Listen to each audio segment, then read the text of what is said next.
السلام عليكم ورحمة الله وبركاته. إن الحمد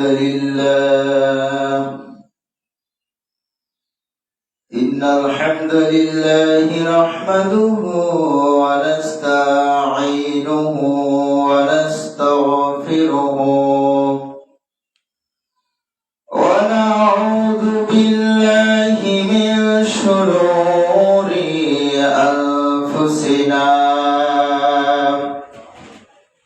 ومن سيئات أعمالنا من يهده الله فلا مضل له ومن يضلله فلا هادي له ونشهد أن لا إله إلا الله وحده لا شريك له ونشهد أن سيدنا وسندنا وطبيبنا وطبيب قلوبنا ومولانا محمدا عبد الله ورسوله الذي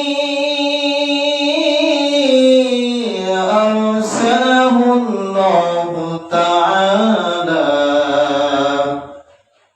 بالحق بشيرا ونذيرا وداعيا إلى الله بإذنه وسراجا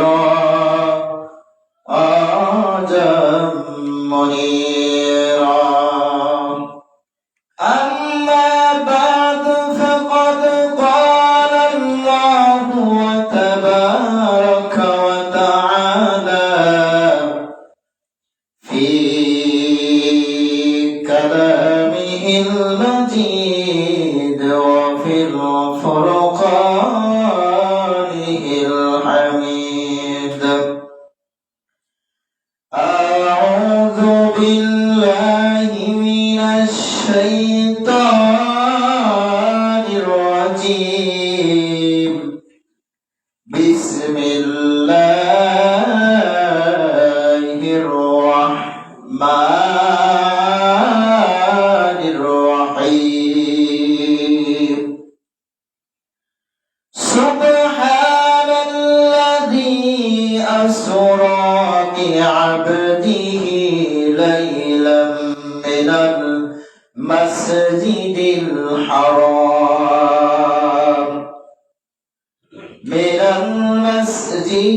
الحرام إلى المسجد الأقصى الذي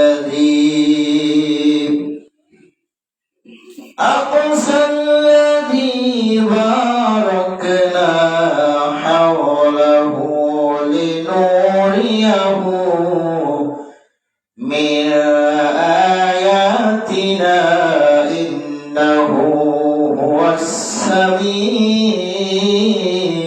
البصير.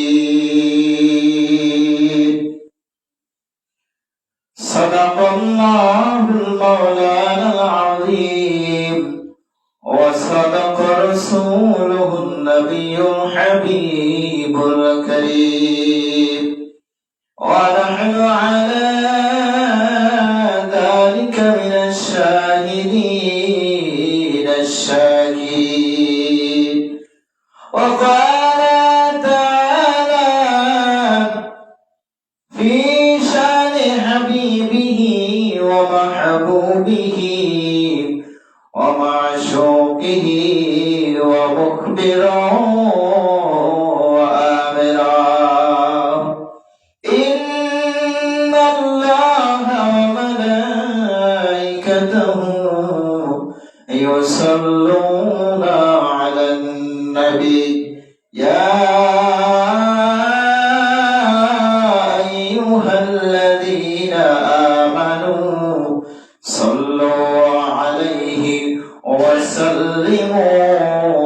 تسليما اللهم صل على سيدنا مولانا محمد وعلى آل سيدنا مولانا محمد اللهم صل على سيدنا مولانا محمد وعلى آل سيدنا مولانا محمد وليقبل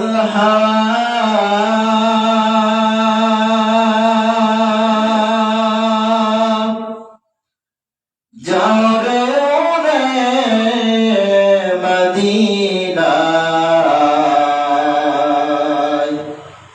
মোদের সালাম পৌঁছে দিও নর নবীজির রওজায় আল্লাহুম্মা صل على সাইয়্যিদিনা মাওলানা মুহাম্মদ ওয়া আলা আলি সাইয়্যিদিনা মাওলানা মুহাম্মদ কোথায় হাসো কোথায় চলছো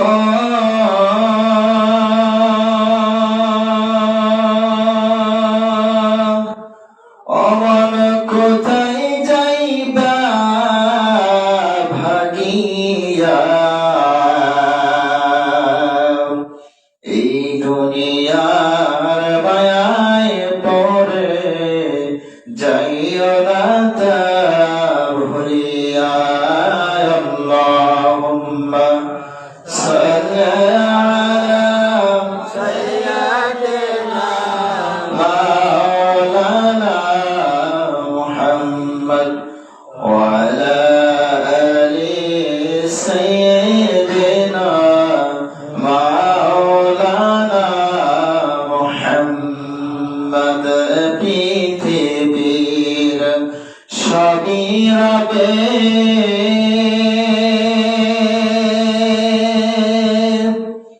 একদিন আমরা থাকবো না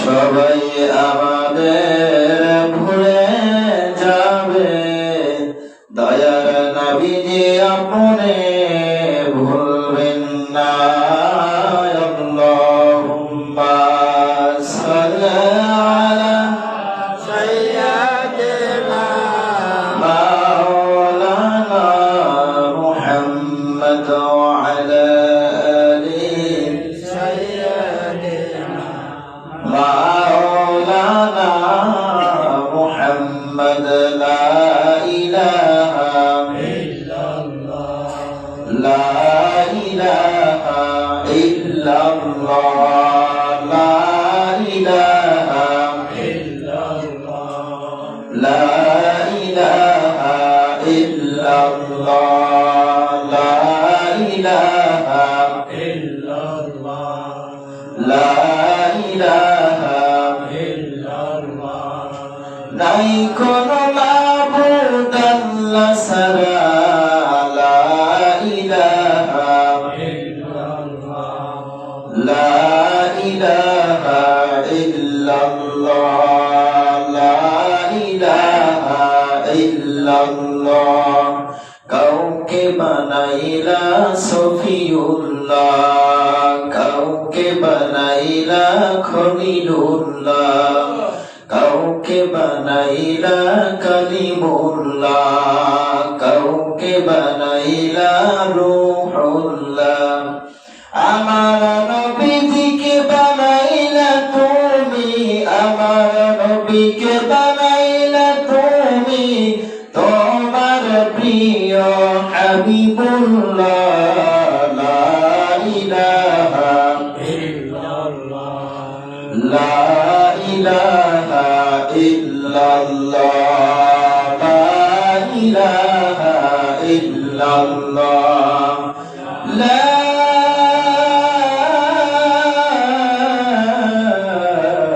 ইলাহা ইল্লাল্লাহু মুহাম্মাদুর রাসূলুল্লাহ সাল্লাল্লাহু আলাইহি ওয়াসাল্লাম سبحانك لا علم لنا إلا ما علمتنا إنك أنت العليم الحكيم سبحان الله وبحمده سبحان الله العظيم سبحان الله وبحمده سبحان الله العظيم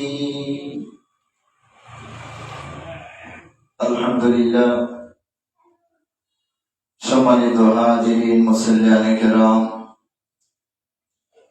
মুরব্বিয়ানে আইজাম, ওয়াজিবুল ইহতিরাম, জুল মসদি ওয়াল ইহতিশাম, সম্মানিত যুবক বন্ধুরা, মহান আল্লাহ সুবহানাহু ওয়া তাআলার দরবারে অসংখ্য শুকর যে আল্লাহ তাবারক ওয়া তাআলা আমাদেরকে দয়া করে, মায়া করে, মোহাব্বত করে, ভালোবেসে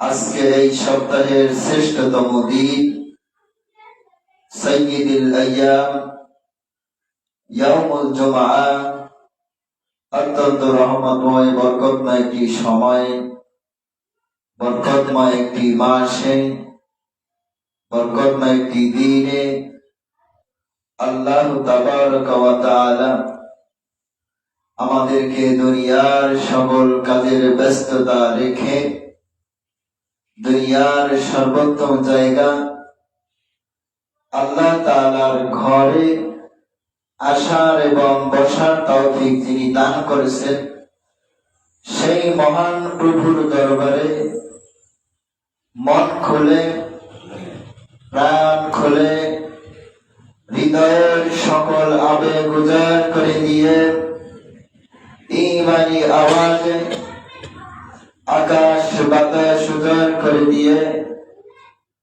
একবার শুকরিয়া আদায় করছি। সকলে বলি আলহামদুলিল্লাহ। লক্ষ কোটি দরুদ ও সালাম নবী রহমত সৈয়দুস সালাইন সৈয়দুল আম্বিয়া ওয়াল মুরসালিন শাফিউল মুজনবিন নবিয়ুনা হাবিবুনা ওয়া কুদওয়াতুনা নূর মুজাসসাম নূরুন আলা নূর শাফিয়ে কাউসার, সকল নবীদের নবী, সমস্ত সৃষ্টিকুলের নবী, বিশ্বসভার সভাপতি নূরুন আলা নূর নবী পাক সাল্লাল্লাহু আলাইহি ওয়াসাল্লাম এর জান্নাতি কদম মোবারকে আল্লাহ পাক রব্বুল আলামিন আমাদেরকে সেই হাবিবে কিবরিয়া নূর মুহাম্মদ সাল্লাল্লাহু আলাইহি ওয়াসাল্লাম এর শ্রেষ্ঠ উম্মত হিসাবে বিনা দরখাস্তে কবুল করেছেন। এজন্য সেই আলিশান দরবারে আরো একবার শুকরিয়া আদায় করছি। সকলে বলি আলহামদুলিল্লাহ।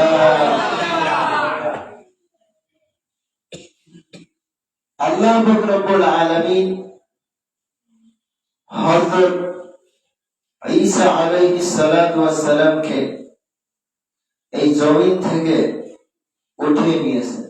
বলুন সুবহানাল্লাহ। সমস্ত নবীরা তারা আল্লাহ তাআলার কাছে আরজি পেশ করছে, হে আল্লাহ, আমাদেরকে শ্রেষ্ঠ নবীর, শেষ নবীর উম্মত বানান। বলুন সুবহানাল্লাহ। কারো আরজি কবুল করা হয় নাই, একজনের আরজি কবুল করা হয়েছে, তিনি হলেন হযরত ঈসা আলাইহিস সালাতু ওয়াস সালাম। বলুন সুবহানাল্লাহ। কিন্তু অনেক ভাই তারা বলতে চায় ঈসা আলাইহিস সালাতু ওয়াস সালাম কি নাকি নবী হয়ে আসবে। বলেন না নাউযুবিল্লাহ। আমাদের নবী হলো শেষ নবী, তারপরে আর কোন নবী দুনিয়াতে আসবে না। ঠিক কিনা বলেন? নবী বলেছেন আনা খাতামুন নবিয়্যিন লা নাবিয়্যা বা'দি, আমি শেষ নবী, আমার পরে দুনিয়াতে আর কোন নবী আসবে না। বললো সুবহানাল্লাহ। নবী নিজেই বলেছেন আমি শেষ নবী, আমার পরে আর কোন নবী আসবে না। হযরত ঈসা আলাইহিস সালাম আসবে কিন্তু নবীর উম্মত হয়ে। বললো সুবহানাল্লাহ। ঈসা আলাইহিস সালাম কিন্তু আমাদের নবীর আগে দুনিয়াতে আসছে। ঠিক না বলেন? আগে দুনিয়াতে আসছেন, কিন্তু তারপরও আমাদের নবী পাক সাল্লাল্লাহু আলাইহি ওয়াসাল্লাম এর পরে দুনিয়াতে আসার পরও কিন্তু তার উম্মত হয়ে আবার ঈসা আলাইহিস সালাম এই দুনিয়াতে আসবে। বলুন সুবহানাল্লাহ। আজকে সম্মানিত মুসলিম ভাইরা, রজবের চতুর্থ জুমা আলোচ্য বিষয় মিরাজুন নবী সাল্লাল্লাহু আলাইহি ওয়াসাল্লাম এ সম্পর্কে কিছু আলোচনা করব। আল্লাহ রাব্বুল আলামিন আমাকে কিছু বলার এবং আমল করার, আপনাদেরকে শোনার এবং আমল করার তৌফিক দিন। সকলে বলি আমিন। মিরাজ হলো ঊর্ধ্ব জগতের গমন। বলুন সুবহানাল্লাহ। মিরাজুন নবী সাল্লাল্লাহু আলাইহি ওয়াসাল্লাম, নবীজি পাক সাল্লাল্লাহু আলাইহি ওয়াসাল্লাম এর মিরাজকে বোঝানো হয়েছে, ঊর্ধ্ব জগতে গমনকে বোঝানো হয়েছে। বলুন সুবহানাল্লাহ। আমাদের নবীর মিরাজ, আমরা এমন একজন নবীর উম্মত হয়েছি, আমরা এমন একজন নবীর উম্মত হয়েছি, এই নবীকে আল্লাহ তাআলা এত সম্মান দিয়েছেন তার ধারণাও করা যায় না। ঠিক কিনা বলেন? ধারণাও করা যায় না এত সম্মান আল্লাহ তাআলা আমাদের নবীজি পাক সাল্লাল্লাহু আলাইহি ওয়াসাল্লামকে দিয়েছেন। ঠিক কিনা বলেন? আমাদের নবীজি পাক সাল্লাল্লাহু আলাইহি ওয়াসাল্লামকে আল্লাহ তাআলা ভালোবাসেন বেশি। এই বেশি ভালোবাসেন বিদায় তার নবীকে বেশি সম্মান দিয়েছে এবং তার দোস্তের সাথে সরাসরি কথা বলার জন্য আমাদের নবীকে তার সাথে নিয়ে গিয়েছে। সুবহানাল্লাহ। এর জন্য অনেকের ধারণা হলো, অনেকে ধারণা করে যে মিরাজ, নবীর মিরাজ হয়েছে স্বপ্ন দেখে। বলে না নাউযুবিল্লাহ। নবীর মিরাজ স্বপ্ন দেখে হয় নাই, নবীর মিরাজ স্বপ্ন দেখে হয় নাই, নবীর মিরাজ হয়েছে সশরীরে জাগ্রত অবস্থায়। বলুন সুবহানাল্লাহ। এই জন্য আল্লাহ পাক রব্বুল আলামিন সূরাতুল বানী ইসরাঈল, কোন সূরা? সূরাতুল বানী ইসরাঈল প্রথম আয়াতে আল্লাহ পাক রব্বুল আলামিন বলেছেন সুবহানাল্লাযী আসরা বিআবদিহি লাইলাম মিনাল মাসজিদিল হারাম। আল্লাহ পাক রব্বুল আলামিন বলেছেন মহান সেই সত্তা যিনি তার বান্দাকে এক রজনীতে রাতের বেলায়, কোন সময়? রাতের বেলায় যিনি তার বান্দাকে এক রজনীতে মসজিদে হারাম মানে বাইতুল্লাহ শরীফ থেকে মসজিদে আকসা মানে বাইতুল মুকাদ্দাস, কোন মসজিদ? বাইতুল মুকাদ্দাস। প্রথম কিবলা মুসলমানদের কিবলা ছিল, প্রথম যে কিবলা ওই কিবলাটা ছিল বাইতুল মুকাদ্দাস। মসজিদে হারাম থেকে বাইতুল মুকাদ্দাস পর্যন্ত ভ্রমণ করাইছেন, যা চতুর্দিকে আল্লাহ তার খায়ের বরকত দ্বারা মহিমান্বিত করে দিয়েছে। সুবহানাল্লাহ। এরপর আল্লাহ রাব্বুল আলামিন বলেছেন এই ভ্রমণ এই জন্য যে আমি আমার বান্দাকে আমার নিদর্শনাবলী স্বচক্ষে দেখাবো। বলো সুবহানাল্লাহ। আল্লাহ এরপর বলছে আমি আমার দোস্তকে আমার নিদর্শনগুলো তার স্বচক্ষে দেখাবো। বলো সুবহানাল্লাহ। এরপর আল্লাহ রাব্বুল আলামিন বলছে নিশ্চয় তিনি সর্বশ্রোতা সর্বজ্ঞ। বলো সুবহানাল্লাহ। নবীজির মিরাজ কেন হয়েছে? নবী পাক সাল্লাল্লাহু আলাইহি ওয়াসাল্লাম যখন মক্কায় বসে ইসলামের দাওয়াত দিতেছেন, ইসলামের দাওয়াত অবস্থায় একজন নবীকে খুব ভালোবাসতেন, তিনি হলেন তার চাচা আবু তালিব। বলুন সুবহানাল্লাহ। তার চাচা আবু তালিব তিনি তাকে খুব ভালোবাসতেন, তিনি ইসলামের দাওয়াত দিয়েছেন নবী পাক সাল্লাল্লাহু আলাইহি ওয়াসাল্লাম যেই জায়গায় ইসলামের দাওয়াত দিয়েছেন, তিনি ওই আবু তালিব চাচার নবীজির চাচা আবু তালিব তিনি সব সময় খেয়াল রাখতেন যে আমার ভাতিজা মুহাম্মদ সাল্লাল্লাহু আলাইহি ওয়াসাল্লাম তাকে কোনো কাফের আঘাত করলো কিনা। এমনি ভাবে তিনি তার খোঁজ খবর রাখত, তাকে আগলে রাখত।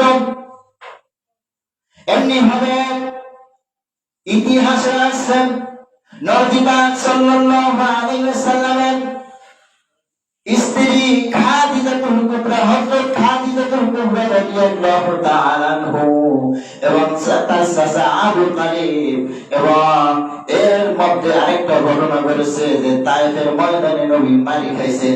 এই তিনটা ঘটনা, তিনটা ব্যথা বেদনা এই একই বছরে হয়েছে, এক মাসের ভিতরে। এটা একটা বড় কষ্ট। যখন আবু তালিব নবীজির চাচা আবু তালিব যখন দুনিয়া থেকে বিদায় হয়ে গেল, এরপর নবী পাক সাল্লাল্লাহু আলাইহি ওয়াসাল্লাম তিনি কান্নাকাটি করতেছেন। তার চোখটা লাল হয়ে গেছে। কি হয়ে গেছে? তার চোখটা লাল হয়ে গেছে, চেহারাটা লাল হয়ে গেছে। এই চেহারা দেখার পর হযরত খাদিজাতুল কুবরা রাদিয়াল্লাহু তাআলা বলল, ইয়া রাসূলুল্লাহ, ইয়া হাবিবাল্লাহ, ওগো আল্লাহর নবী, ওগো আমার স্বামী, আপনি কেন কান্নাকাটি করতেছেন? আপনার চোখটা কেন লাল?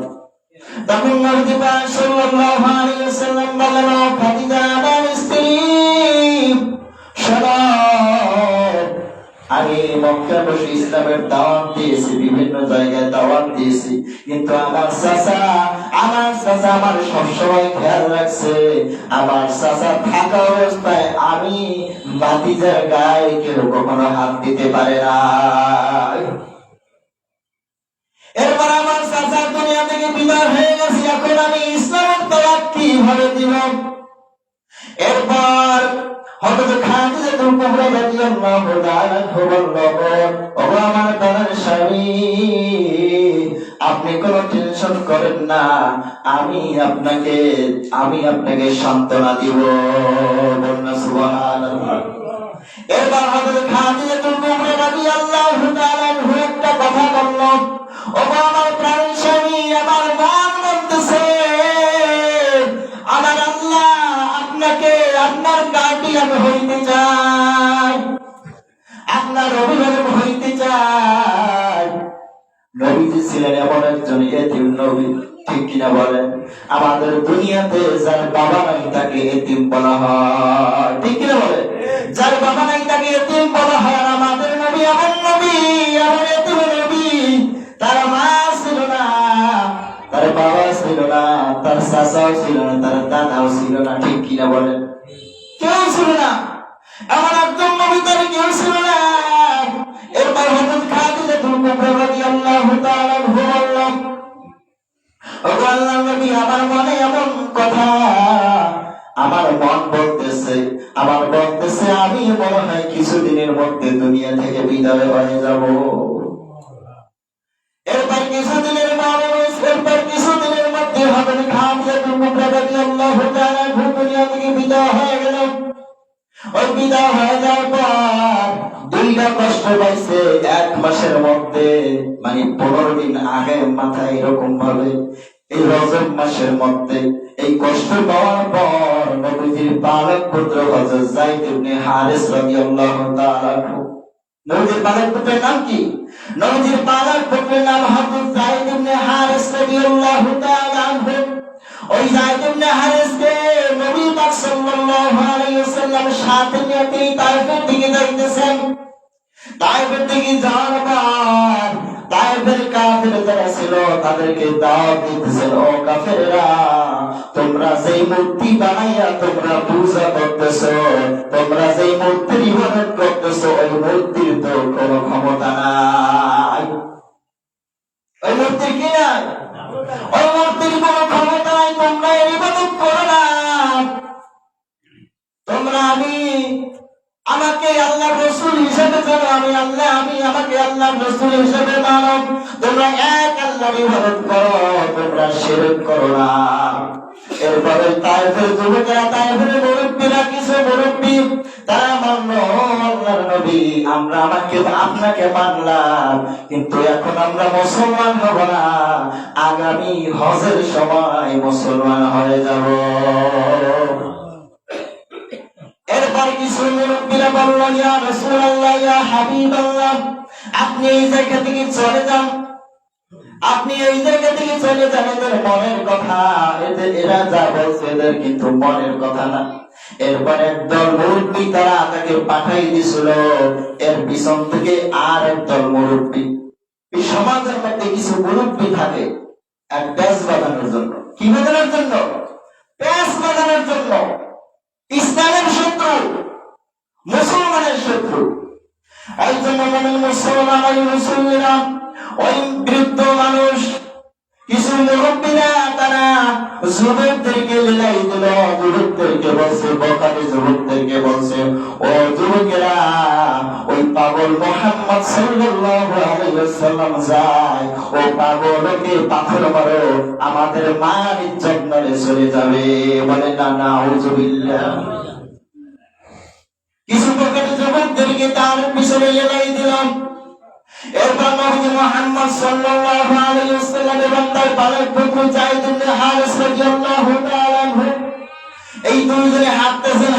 এরপর পিছন থেকে তাকাইয়া যখন যায়েদ ইবনে হারিস রাদিয়াল্লাহু তাআলা আনহু দেখতেছেন যে যুবকেরা দল হইয়া আসতেছে পাথর মারার জন্য, তারপর নবীকে বলল, ও বাবা,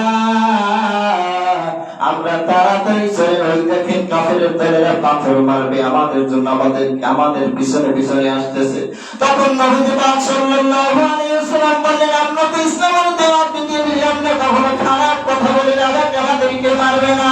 তখন যায়েদ ইবনে হারিস রাদিয়াল্লাহু তাআলা আনহু বলল, না, আমাদেরকে মারার জন্য আসতেছে। তখন তারা দুইজন একটু দৌড় দিলেন, দৌড়ানোর পর একটা আঙ্গুর ফলের বাগানের ভিতরে ঢুকলো। আঙ্গুর ফলের বাগানের ভিতরে ঢুকলো, একজন মালিককে ডেকে বলল, আমাদেরকে বাঁচাও, আমার সন্তানটাকে বাঁচাও। হযরত যায়েদ ইবনে হারিস নবীর পালক পুত্র, নবী পাক সাল্লাল্লাহু আলাইহি ওয়াসাল্লাম বললেন, আমার সন্তানকে বাঁচাও, আমার জান যদি চলে যায়, আমার সন্তানকে বাঁচাও, আমার জন্য চিন্তা করো না।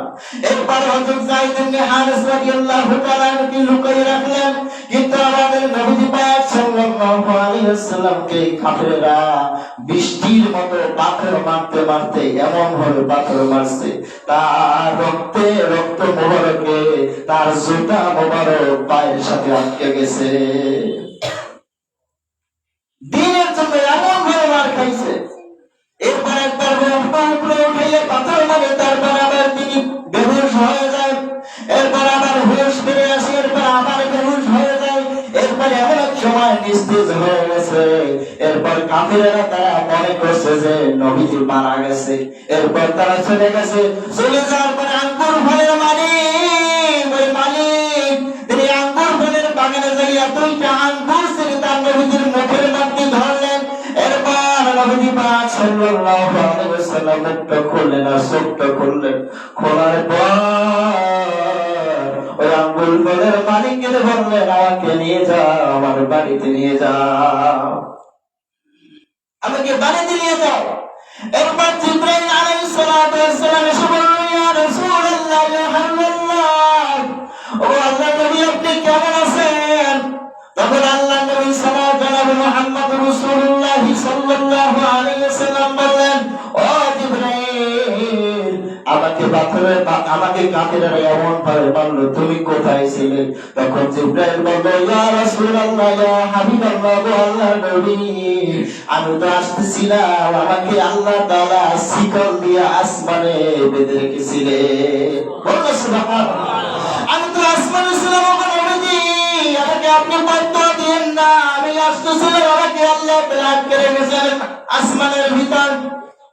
তখন আল্লাহ বলল, জিবরাইল, তুমি যেও না, তুমি যেও না, আমার নবীকে কাফেররা আরেকটু মারো, যত বেশি মারবে তত বেশি ওই নবীর উম্মতদেরকে আমি মাফ করে দিব। তাই করে ময়দানে নবী মার খেয়েছেন আমাদের জন্য। কাদের জন্য? আমাদের নাজাতের জন্য মার খেয়েছেন। এরপর যখন নবী মুহাম্মদ সাল্লাল্লাহু আলাইহি ওয়াসাল্লাম এর ক্লান্ত শরীর নিয়ে তাকে নবী পাক সাল্লাল্লাহু আলাইহি ওয়াসাল্লামের চাচাতো বোনের নাম ছিল উম্মে হানি, ওই উম্মে হানির ঘরে তাকে রাখা হলো, তাকে বিছানা করা হলো। নবী এদিকে ফিরে ওদিকে ফিরে, ঘুমে শান্তি পায় না, ঘুমাইতে পারে না, পিঠে রক্ত মোবারক লেগে গেছে। এরপর বলল, তখন ওই মক্কার কাফিররা পর্যন্ত তারা শপথ গ্রহণ করলো, এই এতিম নবীকে যারা মারছে তাদের প্রতিশোধ গ্রহণ না করা পর্যন্ত আমরা দেখা দেব না। তখন নবীকে বলল, ভাইরা, তোমরা তারা বোঝে নাই, তারা বলছে যে আমি পাগল। আমি তো পাগল না, আমাকে বুঝতে পারি নাই, আমি তাদেরকে ওই জায়গায় বসে আমি তাদেরকে মাফ করে দিয়েছি। নবীকে এমন ভাবে মারলেন, তারপরে নবী ওই জায়গা থেকে মাফ করে দিয়েছে। বলবো সুবহানাল্লাহ। এরপর নবী পাক সাল্লাল্লাহু আলাইহি ওয়াসাল্লাম উম্মে হানি রাদিয়াল্লাহু তাআলা আনহার ঘরে তিনি বিছানা করছেন, বিছানায় শোয়া অবস্থায় তার ঘুম আসে না। এরপর জিবরাইলকে এরপর উম্মে হানি এবং হযরত আলী রাদিয়াল্লাহু তাআলা করে বললেন, ও আলী, আমাকে নিয়ে যাও কাবার হাতিমে। কাবার হাতিমে এরপর কাবার হাতিমে যখন রাখলেন, তিনি ওই জায়গায় ঘুমিয়ে পড়লেন। এরপর আল্লাহ জিবরাইলকে বলল, জিবরাইল, তুমি যাও, আমার হাবিবকে আমার কাছে নিয়ে আসো। বলনা সুবহানাল্লাহ। আমার হাবিবকে আমার কাছে নিয়ে আসো, আমার হাবিবকে আমার কাছে নিয়ে আসো। এরপর জিবরাইল আলাইহিস সালাম সাথে মিকাইল ফেরেশতা, ওই মিকাইল আলাইহিস সালাম দুইজন নবীর কাছে আসলেন। আসার পর নবীকে কিভাবে ঘুম থেকে জাগাইবে? জিবরাইল বলল, নবীর এমন অবস্থা, আমার ভয় লাগে, আমি নবীকে জাগাইতে পারবো না, আপনি নবীকে জাগান। এবার মিকাইল বলল, জিবরাইল, আপনি তো 1,24,000 পয়গম্বরের থেকে আপনি ওহী নিয়ে আসছেন, আপনার সাথে নবীর সাথে ভালো সম্পর্ক, আপনি নবীকে জাগান। এরপর বড় বড় বর্ণনা আছে, হযরত জিবরাইল আলাইহিস সালাম নবীর পা মোবারকের পায়ের পাতায় তিনি জিব্রা দিয়ে চাটা দিয়েছেন। ওই জিব্রা দিয়ে চাটার করে নবীর ঘুম ভেঙে গেল। বলুন সুবহানাল্লাহ। জিব্রা দিয়ে চাটার পর নবীর ঘুম ভেঙে গেল। ওই ঘুম ভাঙার পর তখন জিবরাইল আলাইহিস সালাম একটা স্বর্ণের একটা গামলা নিয়ে আসছেন। স্বর্ণের গামলাটা নিয়ে আসার পর নবীজিকে ভালোভাবে জমজম কূপের পানি দিয়া ধোয়াইলেন। জমজম কূপের পানি দিয়া ধোয়াইলের পর তিনি বোরাকে যখন উঠাইলেন, ওই বোরাকে যখন উঠাইলেন বোরাক, তখন জিবরাইল আলাইহিস সালাম সামনে বসেছিলেন এবং আমাদের নবী সাল্লাল্লাহু আলাইহি ওয়াসাল্লাম মাঝে বসেছিলেন এবং তার পিছনে বসা ছিল হযরত মিকাইল আলাইহিস সালাম। এই দুজনে যাওয়ার পর একবার তিনি যাইতে বাইতুল মুকাদ্দাসের সামনে চলে গেলেন। বলুন সুবহানাল্লাহ। বাইতুল মুকাদ্দাসের সামনে গিয়ে যখন গেটে দাঁড়াইছেন, তখন তিনি দেখতেছেন মসজিদের ভিতরে এক তিল পরিমাণ জায়গা ফাঁকি নাই, এক তিল পরিমাণ জায়গা ফাঁকি নাই যে কোন জায়গায় নবী দাঁড়াইবে। এরপর সকল নবীরা তিনি দেখতেছে আমাদের নবী সাল্লাল্লাহু আলাইহি ওয়াসাল্লাম গেটের সামনে দাঁড়ায় গেছেন। তখন তিনি তাদেরকে জায়গা ভাগ করে দিয়ে দেখতেছেন যে সামনে ইমামতির জায়গা খালি আছে। বলেন সুবহানাল্লাহ। সকল নবীদের নবী, সকল নবীদের নেতা, ওই নেতাটা ওই জায়গায় কাজে লাগাইছে। এরপর তিনি 2 রাকাত নামাজের ইমামতি করেছেন আমাদের নবী।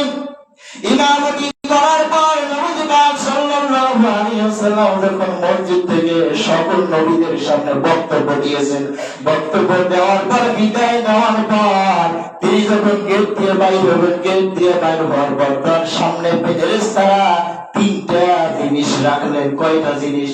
তিনটা জিনিস রাখলেন। একটা হলো পানির শরবত, আরেকটা হলো মদের শরবত, আরেকটা হলো দুধের শরবত। এরপর ফেরেশতারা বললেন, ইয়া রাসূলুল্লাহ, ইয়া হাবিবাল্লাহ, এই তিনটা শরবত আপনার সামনে রাখা হলো, আপনি যেটা পান করেন। তখন নবী পাক সাল্লাল্লাহু আলাইহি ওয়াসাল্লাম তিনি পানির শরবত খাইলেন না, মদের শরবত খাইলেন না, তিনি দুধের শরবত পান করলেন। বলুন সুবহানাল্লাহ। দুধ মানে শরিয়ত। দুধ মানে কি? শরিয়ত। তখন নবী পাক সাল্লাল্লাহু আলাইহি ওয়াসাল্লাম জিজ্ঞাসা করলেন, আমি যদি পানির শরবত খাইতাম তাহলে কি হতো? তখন বলল, ইয়া রাসূলুল্লাহ, ইয়া হাবিবাল্লাহ, ওগো আল্লাহর নবী, আপনি যদি পানির শরবত খাইতেন তাহলে আপনার উম্মতগুলি প্লাবিত হয়ে মারা যেত। এরপর বললেন, যদি মদের শরবত খাইতাম, তখন বলল, ইয়া রাসূলুল্লাহ, ইয়া হাবিবাল্লাহ, ওগো আল্লাহর নবী, আপনি যদি মদের শরবত খাইতেন তাহলে আপনার উম্মতগুলো তারা সবসময় মদ পানে ব্যস্ত থাকতো, মদ পান করতো। কি করতো? মদ পান করতো। এই জন্য দুইটা তিনি গ্রহণ করেন নাই। তিনি গ্রহণ করছে কি? দুধ। দুধের শরবত খাইলেন। এরপর নবী পাক সাল্লাল্লাহু আলাইহি ওয়াসাল্লাম যখন তিনি ওই বোরাকে চলে চলে চলে চলে প্রথম আসমানের সংক্ষেপে বলতেছেন, প্রথম আসমানে যখন গেলেন হযরত আদম আলাইহিস সালামের সাথে দেখা হলো। হযরত আদম আলাইহিস সালাম ফুলের মালা নিয়ে দাঁড়াইয়াছেন নবীকে বরণ করার জন্য। কাকে বরণ করার জন্য? নবীকে বরণ করার জন্য দাঁড়াই আছেন। এরপর দ্বিতীয় আসমানে, তৃতীয় আসমানে, চতুর্থ আসমানে, এরপর সব আসমান গুলো যাওয়ার পর এরপর সিদরাতুল মুনতাহায় চলে গেলেন। সিদরাতুল মুনতাহায় চলে যাওয়ার পর বুরাকের আর ক্ষমতা নাই যাওয়ার জন্য। বুরাকের আর ক্ষমতা নাই আর সামনে পর্যন্ত। এবার বুরাক বললেন, জিবরিল বললেন, ইয়া রাসূলুল্লাহ, ইয়া হাবিবাল্লাহ, আমার ক্ষমতা নাই, বুরাকের ক্ষমতা না, আপনি এই জায়গায় একটু ওয়েট করেন, আপনার জন্য রফরাফ নামক একটা প্রাণী চলে আসবে, ওই প্রাণীটির পিঠে চড়ে আপনি আল্লাহর সাথে দেখা করতে যাইতে পারবেন। এরপর যখন চলে আসার পর আল্লাহ তাআলার সাথে সরাসরি কথা বলছেন। কি বলেছেন? সরাসরি কথা বলছেন। তখন আল্লাহ রাব্বুল আলামিন, ও আমার দোস্ত, আপনি আমার জন্য কি নিয়ে আসছেন? বন্ধুর বাড়িতে দাওয়াতে গেলে কিছু নিতে হয় কি হয় না? হয়। তখন আল্লাহ রাব্বুল আলামিন বলল, আমার জন্য কি নিয়ে আসছেন? তখন আমাদের নবী বলে, আত-তাহিয়াতু লিল্লাহি ওয়াস-সালাওয়াতু ওয়াত-তাইয়্যিবাতু ওয়াস-সালামু আলাইকা আইয়ুহান নাবিয়্যু ওয়া রাহমাতুল্লাহি ওয়া বারাকাতুহু। আসসালামু আলাইনা ওয়া আলা ইবাদিল্লাহিস সালিহিন। আর এই আত-তাহিয়াতু উম্মতুল মুসলিমের জন্য নামাজ সেট করে দিয়েছে। বলুন সুবহানাল্লাহ। এরপর যখন কথাবার্তা শেষ হয়ে গেল, লম্বা আলোচনা, কথাবার্তা যখন শেষ হয়ে গেল, ওই শেষ হয়ে যাওয়ার পর যখন আল্লাহ রাব্বুল আলামিন বিদায় দেবেন, তখন বলা, নবী, আপনি তো চলে আসছেন, উম্মতদেরকে রেখে চলে আসছেন, আপনি এখন উম্মতদের জন্য কি নিয়ে যাবেন? তখন বলল, আপনি সাদাম। তখন বললে, আপনাকে আপনার উম্মতকে আমি 50 ওয়াক্ত নামাজ দিয়ে দিলাম। কত? 50 ওয়াক্ত নামাজ দিয়ে দিলাম। তারপর নবীজি খুশি হন, আল্লাহর শুকরিয়া আদায় করে খুঁটিয়ে 50 ওয়াক্ত নামাজ নিয়ে আসতেছিলেন। আসার পর ষষ্ঠ আকাশে হযরত মূসা আলাইহিস সালামের সাথে দেখা হয়ে গেল। কার সাথে? মূসা আলাইহিস সালামের সাথে দেখা হয়ে গেল। তখন নবী মূসা আলাইহিস সালাম বলল, আল্লাহর নবী, আপনি আপনার উম্মতের জন্য কি নিয়ে আসছেন?